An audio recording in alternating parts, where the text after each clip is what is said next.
And good evening, Pittsburgh Steelers fans. Welcome to another episode of Steelers Friday Night Six Pack. I'm your host, as always, Tony Defio. I thank you for joining me on this nice and muggy Friday night. And before I begin, I'd like to, as always, encourage you to please check out and subscribe to our YouTube channel, where we bring you live podcasts every day. There's the preview, there's the hangover, there's the curtain call, there's the touchdown under. There's 2 a.m. with Brian Anthony Davis. I always figured about that one. That's a very entertaining podcast that it streams every Sunday. The Scobro Show. Gosh, I'm sure I missed some. I always do. But anyway, you can catch those also live on Facebook. We're now on Facebook Live, which I am right now, I'm sure. So please check out and subscribe to our YouTube channel, and check us out on Facebook. And if you miss our live podcast, you can always find them afterwards on any audio platform: Stitcher, Spotify, iHeartRadio, you name it. If it's an audio platform, you can find our stuff on there. And you can check out our audio only podcasts, such as the Retro Show, Let's Ride with Jeff Hartman, the Live Mic with Michael Beck, the War Room with Maddie Peverall, the Stat Geek with Dave Schofield. So please check those out, and please download parts 1 and 2 when you're doing that. Check out both halves, and please check out Behind the Steel Curtain, the website. We bring you news, commentary, film breakdown. Anytime there's a transaction, anytime there's breaking news, major news, we're hard at work bringing it to you. So please check it out. It's your one-stop shop for all your Steelers needs. And welcome to everybody in the live chat. We have John C., Kathy Forred, Jared Devil, Stacy Lynn. And I'm sure some more folks will be joining me before the night is over. Kathy Forred said she's been stalking me for 15 minutes. Well, that's 14 minutes and 59 seconds longer than anybody else has ever stalked me. So I am flattered. Thank you, Kathy. Patricia, welcome aboard. And obviously, before I really get deep into Steelers related news, I just wanted to offer my condolences to Stephon Tuitt and his family for the tragic loss of his brother, who was killed this week by a hit and run driver in Georgia. Such a tragic loss, and such a unnecessary, and I'm not really one for heartfelt moments like this. Brian's really much better at that kind of thing, but I do want to say that, I'm out there on the road every day, and I see how stuff like this can happen. It's just, there's so much reckless driving out there. And I've talked about this before, back when I covered the Justin Lane stuff, and how it's not just Steelers cornerbacks that are reckless and aggressive drivers. It's all of us, and it's everywhere. And again, I drive for a living, and the speeding that takes place on the roads it's crazy. I mean, if it's a 25 mile an hour limit, they're going 40. If it's 40, they're going 60. If it's 60, they're going 90. It's everywhere. It's really an epidemic. And like for example, how hard is it for you to use a turn signal? Well, not you, but people in general, right? It's not very hard. Like the pressure that's applied to the lever, it's barely a flick of a wrist. And yet I see maybe a half a dozen to a dozen times a day where people don't use your turn signal. And if you don't think that makes a difference, it really does, as far as safety and anticipation and all that stuff. And tailgating. I mean, I mentioned before, I'm on the road by myself, and there's nobody behind me. And then all of a sudden I look up 5 seconds later, and there's somebody right on my tail. It's just, I don't know what that's, why people have to drive like that, and what causes that. But it's pretty alarming, and you hear these stories every day, these tragic accidents, and for it to hit a high profile player and his family, it's obviously, it doesn't make it any more of a tragedy than anybody else, but it certainly brings in a more of a light, an ugly light, because it's all of us, where we just have to slow down and just be less aggressive out there. And that's pretty much all I had to say about that. Again, my thoughts and prayers to Stephon and his family, and I hope he, who knows what kind of 2021 it's going to be for him as far as the season, but that's really not important. it's just important that he gets through this and he heals and he's there for his family and his family's there for him. So that's pretty much all I had to say about that. And see who else we have in the live chat. We have Steelers Pittsburgh, Ben Tavares, AJ, Gavin, Anthony, Terry, my man, T Money, my good friend Terry. He's in the live chat, so thank you all for joining me. Devin Snowden, Garrett Slingerland. All right, we got a Clarence Washington. I think I got everybody. But I guess the first bit of Steelers news I wanted to touch on is the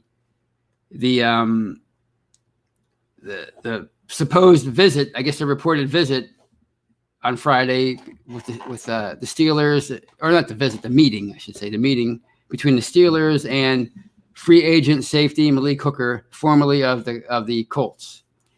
He was in town. He's an area native, and he was spotted in town on Thursday, and I guess on Friday it became official that he officially visited with the team, and it created quite a buzz.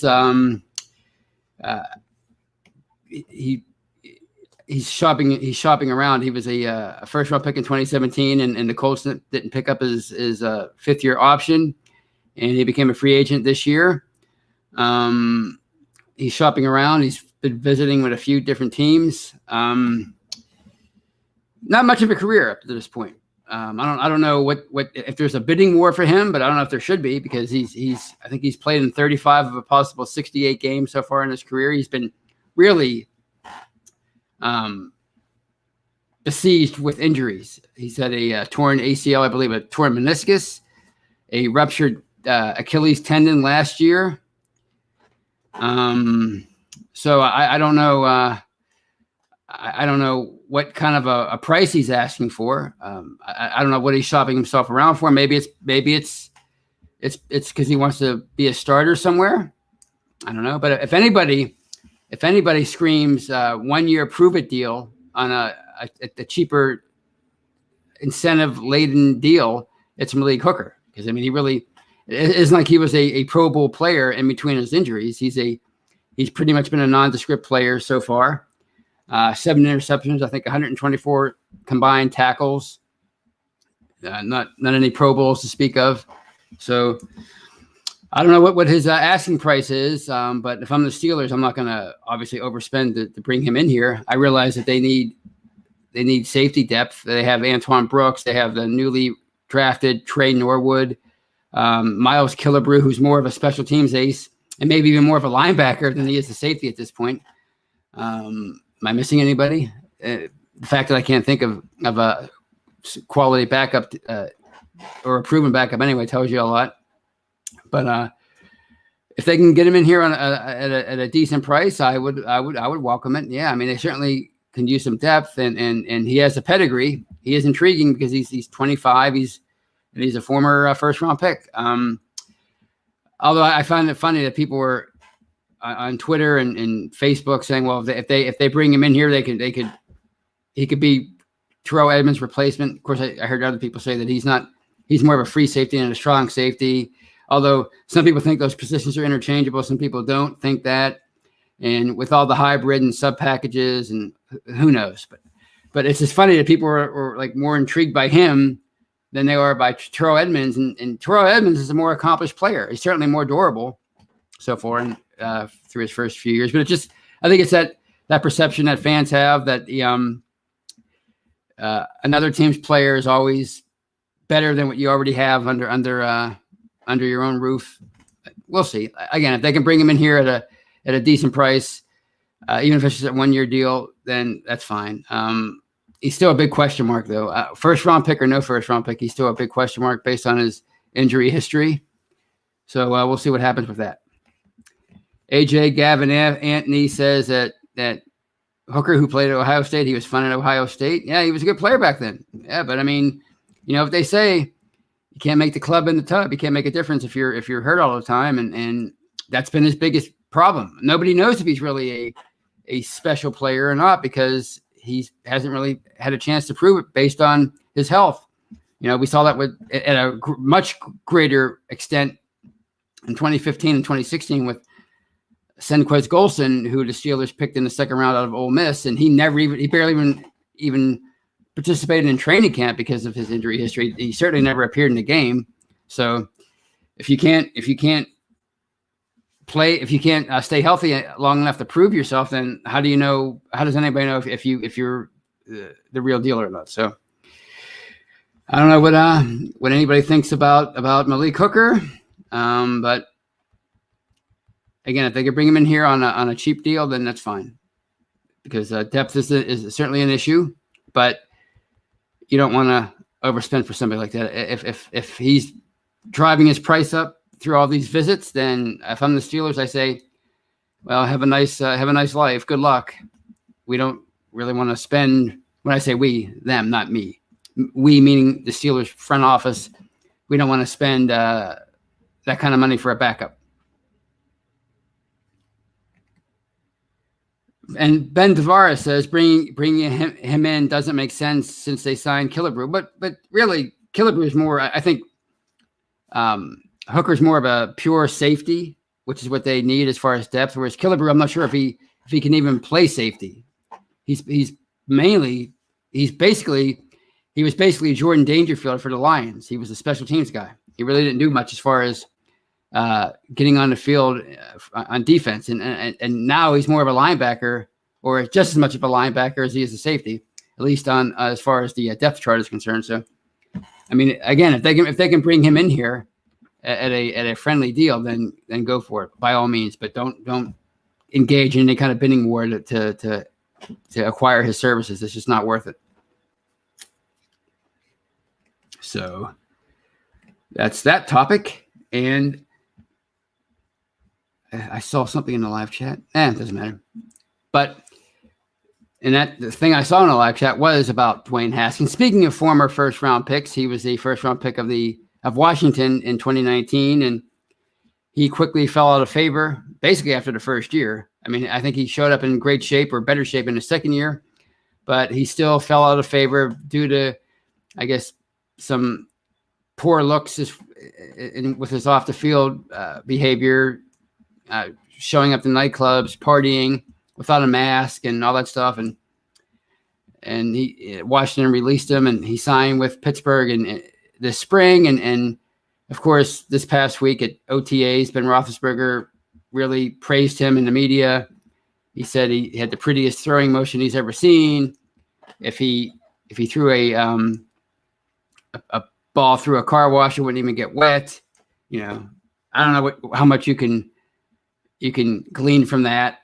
As I've said before, these kind of OTA sessions and minicamp, it's more all about the feel good stuff, and you're never going to hear anybody trash anybody else. You're never going to get very many savory quotes. Mike Tomlins even said, this is more like a get to know them kind of a stage of the off season, these kind of workouts, and whereas training camp's the real deal, where they really start to evaluate and analyze what these guys can do. But it got me to thinking, and I'm sure it got a lot of people to thinking, and a lot of people have been talking about this for months. What if Dwayne Haskins what if he shows a lot of promise this summer, not just at OTAs, but in training camp and in preseason, and he dazzles, he looks good. Maybe he wins the backup quarterback spot, which it seems far-fetched considering Pittsburgh signed Mason Rudolph to a new deal for 2022. But what if he does? What if he outshines Rudolph and he wins the backup spot?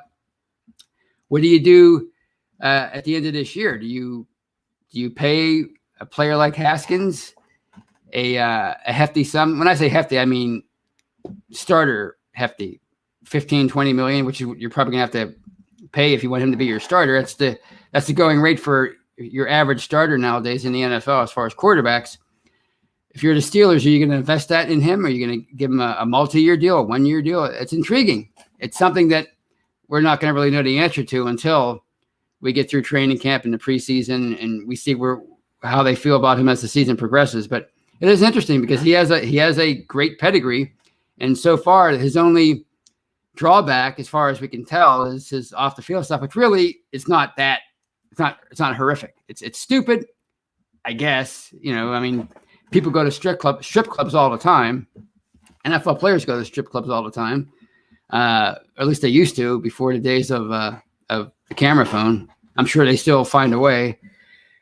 But as far as last year was definitely maybe dumber than in other years because of COVID and because of he should have been a team leader. He's a young quarterback, and yet he's putting his entire team at risk amid this pandemic. So it definitely was dumb last year, but it's not something that is such an egregious act that he can't be forgiven for it, and he can't mature from that. So we'll see. It's definitely an interesting thing to think about because, when Ben retires, and I've been saying this for years, that's when they're gonna take the time to invest in a new quarterback, and they're gonna draft one in the first round. At least that's what I think. But if you have a recent first round pick on your roster, and you're really excited about him, and you're really excited about his abilities and his talents and what he's shown you in training camp, preseason, in practice during the season, maybe he gets in a game or two because of an injury to Ben, or maybe he's mopping up for Ben. Although I guess he wouldn't really show much if he's mopping up for Ben in a blowout. But say he starts a game or two for an injured Roethlisberger, or he starts that I guess it would be Week 18 game now, a meaningless Week 18 game heading into the playoffs, and he puts on a good showing. I mean, that's always the intriguing part about these young quarterbacks, and it could be the same deal with Mason Rudolph. I've said that before. You might have to make an evaluation on him based on 15, 20, 25 games worth of action, and say, is this the guy we want to invest in? Because you had him, he was in for 10 games 2 years ago. He started that meaningless game last year. I'm talking about Rudolph. If he plays a few games next year in the regular season, then that's 14, 15 games plus some preseason action.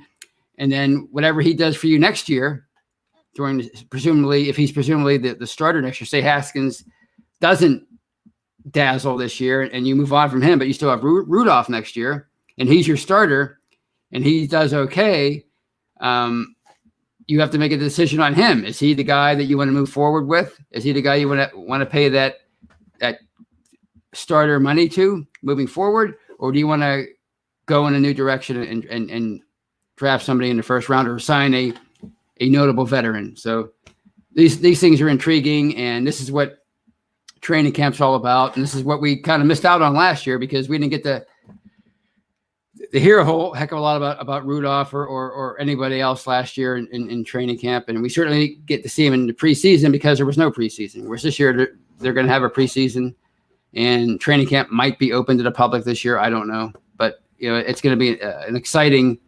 2021 when it comes to the backup quarterback situation, at least until the season starts. And then you hope it's kind of a boring season for the backup quarterback because you don't want him to get in there again unless he's mopping up or starting a meaningless game at the end of the year. So that's all I have to say about that. I just wonder what you guys think of that because I think it's fascinating. And here's one from AJ about Haskins, and he says Haskins needs to work on his decision-making, pocket presence, and using his legs in a throwing motion. He could make it with time. Yeah, I mean, he certainly has the ability. Brian Brown says, I've been looking at the voluntary minicamp. I'm optimistic about the veterans that showed up. Yeah, I mean, they didn't all show up, but, again, it's voluntary, so it's I wouldn't really hold that against them, the ones who didn't show up. And Brian Brown also says, what if Haskins is no good? I don't think Rudolph is terrible. He's no Ben. I know. Well, we don't know that. That's another intriguing part about these backup quarterbacks, these young quarterbacks, is they don't really get a chance to develop as starters. A lot of them, they basically have to develop as backups in practice and in preseason, and then they're evaluated based on that. Maybe they get thrown in a few times over the course of the year as emergency starters for an injured veteran, and then other positions, other players like linebacker, receiver, you name it. As they're developing, they also get to play as backups. They get reps during the game, whereas your backup quarterback doesn't really get reps. And you can say, well, Rudolph sucks. He doesn't have it, but it's based on 10 games. And in maybe a few preseason games. And in the preseason, he looked pretty good. So it's basically we're evaluating based on a little over half a season worth of action from 2019. So is that always a fair way to do it? No, but that's how it goes in the NFL. It's always gone, and especially nowadays. Teams move on from quarterbacks rather quickly. And as I've said in the past, if they don't think that Rudolph or Haskins are the answer, they're not going to stick with them like they did with quarterbacks in the pre-Ben era and the post-Terry Bradshaw era. They're going to move on, and they're going to try to keep hammering away at that position until they get it right. They're not going to neglect it like they did before. So, and on that note, I am going to close out the first half of the show. And when I come back, I'm going to tell you the one stat. Speaking of Big Ben Roethlisberger, I'm going to tell you about the one stat that I think he really needs to improve upon in 2021 if he and the Steelers offense are going to be truly successful and truly impactful. So please stick around for that. And please join me. If you're watching on YouTube or Facebook, I'm not going anywhere. Stay with me. If you're listening on an audio platform, please download part 2 of this episode of Steelers Friday Night Six Pack.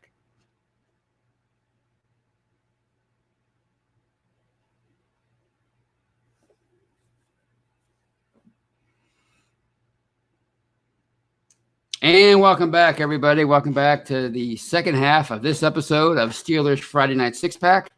I'm your host, as always, Tony Defio. I thank you for joining me. And what did I want to talk about? Oh, here's one from Master of Puppets, who says Haskins' bad decision-making is because he can't read a defense. And that's coming from our resident scout and football expert, Master of Puppets. I don't know how you can tell that, but maybe Pittsburgh should hire him or her to be their quarterback coach so they can teach Dwayne Haskins to read the defense.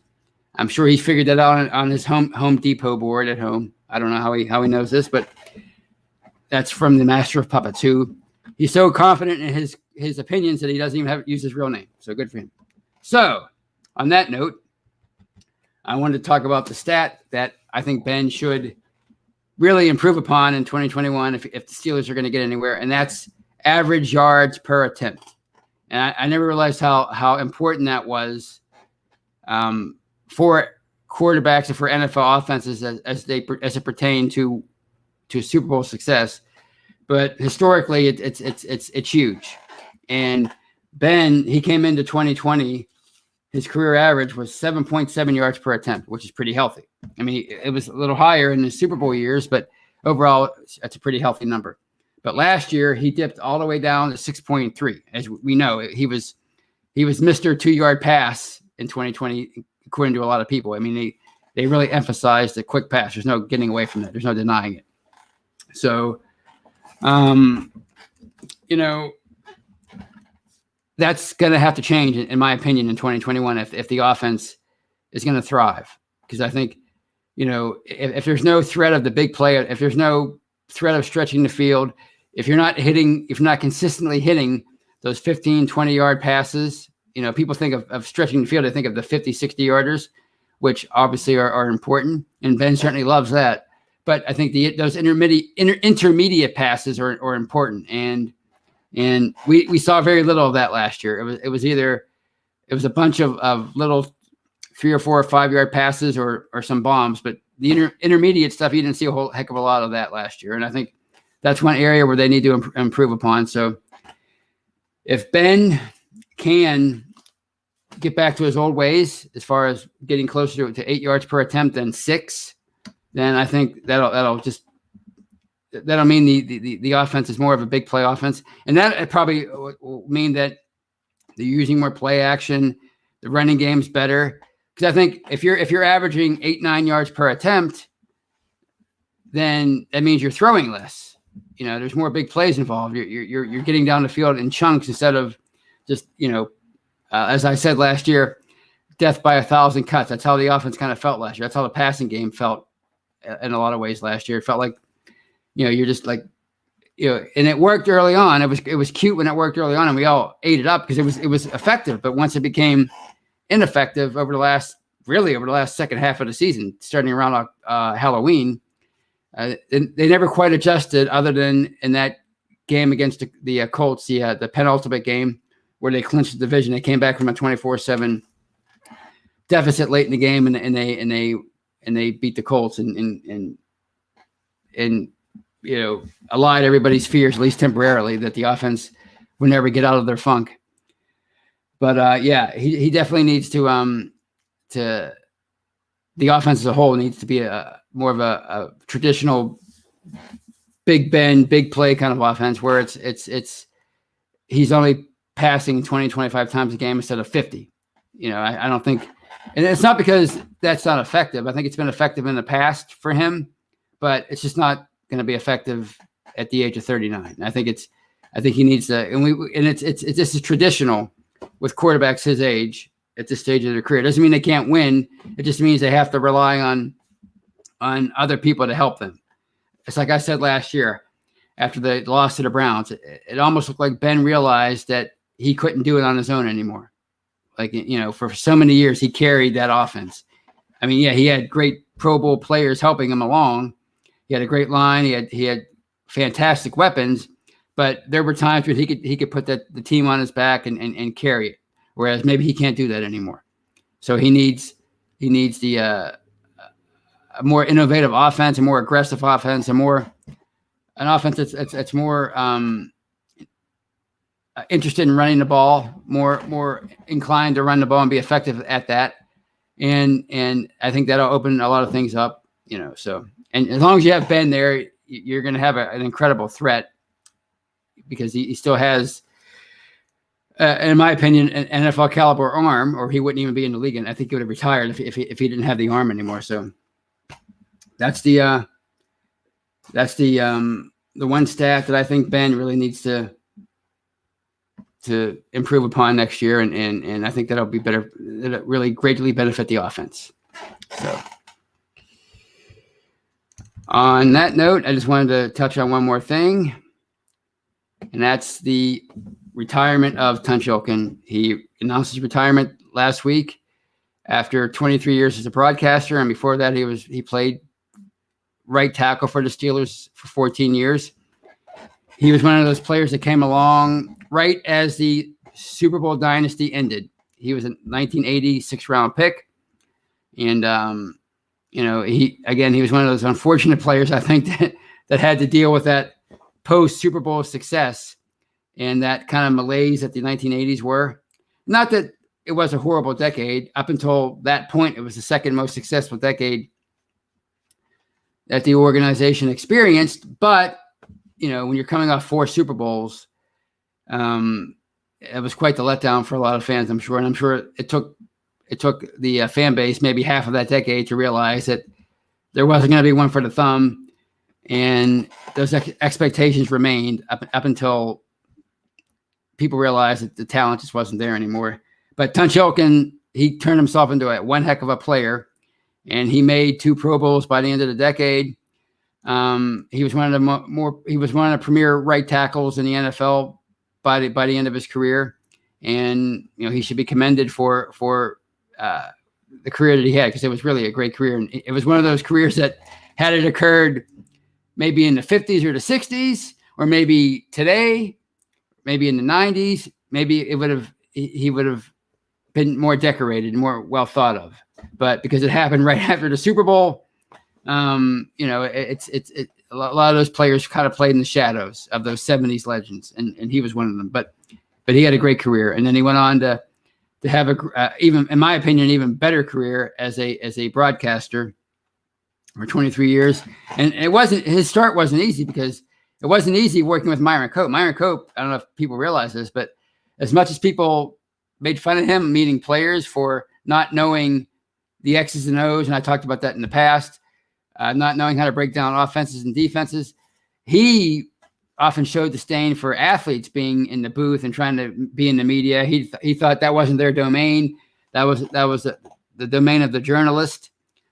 So working with becoming the third man in that booth, first it was Merrill Hodge, and then it was Tunch. That wasn't easy, but he made the transition. And who's ever going to have a tough time working with Tunsilkin? He's such an easygoing guy, such a just a great ambassador for the organization. And once Myron retired and he filled his shoes full time, he did an excellent job. It was just a there were, in my opinion, there were few in the league that were better at it than he was, as far as being a hometown team's radio color analyst. And the one play I'll never forget from Tunsilkin, as far as him being in the booth, was the Jerome Bettis fumble late in that divisional round playoff game against the Colts in the 05-06 playoffs, where Bettis fumbles the defensive back whose name I'm drawing a blank all of a sudden. But anyway, he's running down the field and Tunch is screaming, "Oh my gosh, tackle him. Oh my God." And that's the sentiment that every Steeler fan at that moment was feeling and expressing in their own unique way. Oh my God, I can't believe this. This was almost Bill Buckner. This was almost, if you're a Pirates fan, Francisco Cabrera. This could have been that moment, a moment that the organization would maybe never be able to live down and maybe never be able to recover from. That's how, grave that moment felt at that time. But fortunately, they won that game and they went on to win that one for the thumb. Tunch, as we know, the reason why he's retiring is because he has ALS and he's been battling that since last fall, and he wants to concentrate on the fight for that. It's definitely an uphill battle. But, he's one of the more optimistic and faithful and faith-filled people in the Steelers organization and in the NFL. So if anybody can fight the fight and do so in a positive way, it's Tunsilkin. So best of luck to him, and we're all rooting for you. So those are all the topics I had tonight. Now I will answer some questions and read some comments, and then I'll close things out. George Teston says, "I will miss Tunch. He and Wolf had some great stories to tell." Yeah, they were a dynamic duo for decades. I mean, they came into the league at the same time. They were they were together in the media forever. They had a show together in the early 2000s, and then again in the early 00s. I think they were still on I think they might still be on 970 on ESPN. I'm not sure, but Tunch and Wolf in the locker room, or in the locker room with Tunch and Wolf, I think that's what it was called. Yeah, they were the best of friends. I mean, you don't think of one without the other. It's just how it is. So what we have here as far as questions or comments, and this one is from Porta Quinba, and they say, "What do you think of Bill Barnwell's, ESPN's Bill Barnwell?" He's talking about ranking of the Steelers offseason as the third worst in the league. What do I think of it? It's par for the course with what everybody else has been saying about the Steelers. They're either considered averaged or worse as far as the media is concerned. I don't know. I mean, they lost Al Villanueva. They lost Mike Hilton. Vance McDonald retired. It wasn't a great offseason as far as them going out and signing big time free agents, but they certainly did lose a few. But that's I don't know if that I would rank them as the third worst offseason. But there's we don't know how this draft's going to turn out. We don't know how people like Zach Banner and Shooks are going to respond to being the team starting left and right tackles, or at least getting the chance to be the team starting left and right tackles. We don't know about the kind of effect Najee Harris is going to have on this team. We don't know what kind of effect Matt Canada is going to have on the offense. We don't know. You have Devin Bush coming back. So, I mean, there's, it's like I wrote about an article that was published on Friday. They're all just opinions right now until the season starts. And then we'll get to see if these opinions are become a reality, or if if they're proven to be wrong. So they can rank them anywhere they want. It's I think it would be, I would caution everybody, including myself, to not ignore this stuff, because if you have everybody saying it, as they say, where there's smoke, there's fire, right? That's the saying. So if all these people are seeing the same thing, then maybe there's some validity to it. But I'm more optimistic. Like I said a few shows ago, I think this is one of the couple dozen teams in the league that can finish anywhere between 7-10 to 11-6 or 10-7. Which, if they're 10-7 or 11-6, that's a playoff team more than likely. So, why people are writing them off, and I don't know. I think the Steelers are an easy team to pick on right now. So,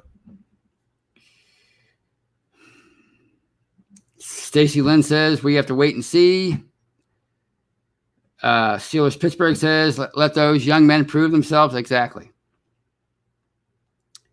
Kathy Ford says, what did they say about the Packers? That's a good one, because Aaron Rodgers may not be there. If Aaron Rodgers isn't there anymore, that's a pretty darn bad offseason, because you're going into 2021 essentially like Pittsburgh went into week 3 2 years ago, and that's without your meal ticket. And if you don't have your meal ticket in the NFL, meaning your big-time franchise quarterback, you're probably going to be in a bit of trouble. I don't care how the rest of the roster looks. If you don't have that starting quarterback, it's pretty hard to recover from. And I saw one regarding the Bettis fumble, and it was from Dave Shipley, our legendary Dave Shipley. And it says, I busted my phone and put a hole in my wall. There you go. Here's my story about the Bettis fumble. I was watching over my uncle's house. And after Indianapolis came back, after that horrid interception overturn, or whatever I'm trying to say, the overturning of the Troy Polamalu interception, that was such a joke. Following that, and then the Colts' subsequent touchdown, and then the 2-point conversion, and then the 3-and-out, I guess it was, by the Steelers offense with about 2.5 minutes to go. I left. I wasn't around. I couldn't take it. My heart, I was 33, and I was a lot more into, I'm still into it, but I can take stuff a lot better now than I did in my younger days. It's not like I'm not pulling my hair out anymore like I was in my 20s and early 30s. It actually, winning Super Bowls helps when you're a fan, because it helps when you finally see that team, your team get to the top of the mountain. It kind of helps in subsequent years. But anyway, I left. And according to my uncle, he was eating dinner or snacks or something on this knockdown, on this folding table or whatever. And when Bettis fumbled and that play unfolded, he flipped the whole thing across the room. And I usually stand right by the TV when I'm watching. And according to him, if I was there, I don't know if he would have still did it if I was there, but I would have been in the line of fire. So that's my story on that. As I chickened out and didn't even see the play and didn't even hear about it until after the fact. Speaking of Tunch, when I turned it on, moments after the play ended, after Vanderdyk missed the field goal, and I heard Tunch saying, my condolences go out to Tony Dungy, because he had just tragically lost his son to suicide that late in that year. It was just a real tragedy. So that's what I heard when I turned the radio on. My thoughts go out to Tony Dungy's family, and that's when, and then they were talking about how the Steelers really survived, and I had no idea what transpired. And there was one individual in the region who had a heart attack, who had like some kind of heart failure because of that play. He survived, but I often wonder, if I had actually witnessed that live, how would I have responded to that? How would my heart have responded to that? So here's one from Jesus Tamez, who says, I can see why you're out of hair. I'm not quite out of hair yet. I still have some more to pull out. Hopefully the Steelers will have an exciting year and I can pull more hair out. Clarence Washington says of that Colts game, Joey Porter was big time. He certainly was in that game. Here's somebody who, quote unquote, posted, created some bulletin board material when he said the culture of finesse offense, a finesse team basically, and that was supposedly going to rile the heavily favored Colts up, but the Steelers kind of proved him right. They dominated that game physically, and Joey Porter just had his way with Peyton Manning, and he looked like he got the game-winning sack right before the Bettis fumble, and because a lot of people thought the officials were trying to hand the game to the Colts up until that point, with the overturning of the Troy interception and stuff like that. When he came off the field, he was screaming, cheat that. And that was typical Peasy. I miss Peasy and his, like I always talk about, people talk about the bulletin board stuff and the showman stuff and how a lot of people don't like that, but I love this. I just love it. I mean, Joey Porter was so fun and funny and he was a great player on top of all that. So his coaching career wasn't quite what many had hoped it would be, but he was a special player and he did his part in carrying on the great tradition at outside linebacker for the Steelers. So I'll always have fond memories of Joey Porter and as a player and going to the Joey Porter show that year. I talked about that in the past. He had the weekly Joey Porter show. He taped it every Tuesday night at the Firehouse Lounge in the Strip District, and it aired every Friday or Saturday, and it was great. And I actually got into one of the scenes at the end when he was saying goodbye, and we were all huddled around him. Big guy, by the way. I don't know, you're probably shocked to hear that, but he was really big. Big NFL burly linebacker. So, all right. On that note, I'll just leave you with some thoughts from the fans about stuff on to it. It's one from David Woodcook who says prayers up to it, and PF Bud says I'm praying. So yeah, again, it was a tragedy, and it's a shame that nobody should have to suffer that kind of loss, but. Anyway, I'm gonna try to end on a good note. So let's see what else we have here. And this is one from Charles Bragg, and he says, and he's obviously a Browns fan. He says, remember when the Steelers had Olhoffen, Tanya Harding, Carson Palmer? He's talking about the play where Kimo von Olhoffen hit Carson Palmer low early in that wild card game, and he suffered a torn ACL. I'm not sure. I'm sure it wasn't a quote unquote Tanya Harding moment, but what do you expect from a Browns fan? And on that lovely note, I will bid you all adieu. It was a fun. It wasn't a fun show. It was a kind of a sad show, but it was a productive show. I think I covered a lot of the things I wanted to talk about. I missed some topics, but that's okay. That happens from time to time. But you guys have a great weekend, and I will talk to you on Monday with Brian on The Hangover. Until then, go Steelers.